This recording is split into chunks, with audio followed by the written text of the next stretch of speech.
So today we're tackling a huge topic, artificial superintelligence, or ASI. And look, this isn't just about the next school gadget. What we're talking about here is a genuine fork in the road for humanity itself. The source material we're digging into lays out two incredibly different futures. And the thing is, the choices that lead to one or the other are being made right now. All right, so to really get a handle on this, let's start with the most extreme possibility. What happens if all this incredible power ends up in the hands of just a few? The source makes it clear that we're not just talking about some supersized wealth gap. No, this is way deeper. It's about a potential split in our actual biology and what it even means to be human. On one side, you've got this tiny elite that merges with ASI, basically becoming post-human. Think immortality, superintelligence, the whole shebang. And on the other side, well, that's the rest of humanity. Still biological, still aging, and by comparison, just normal. You're literally talking about two different species living on the same planet. And what happens when that split occurs? Well, it's a total loss of control for most of us.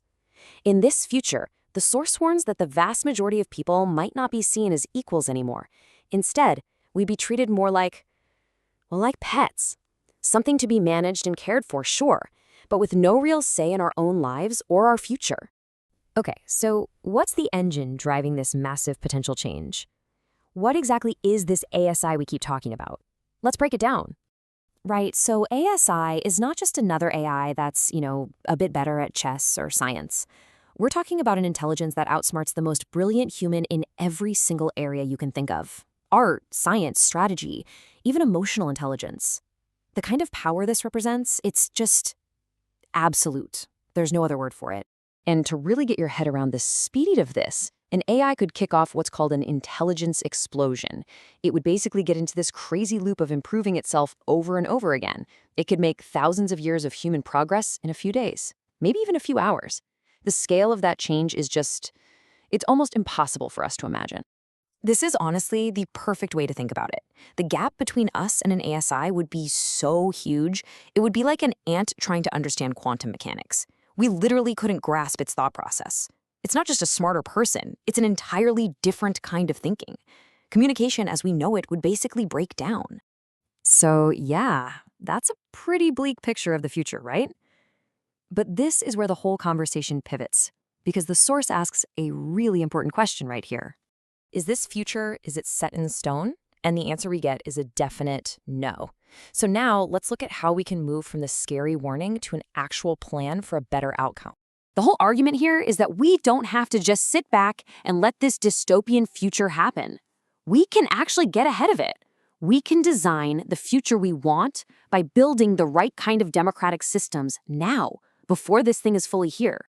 And that plan is based on these four key pillars. You've got technical decentralization, economic ownership, democratic decision-making, and universal education. The goal is to spread the power out, technically, financially, and politically, and make sure everyone is equipped to be part of the conversation. It's all about making sure ASI works for everyone, not just a tiny group at the top. Now, this next part is the real game changer.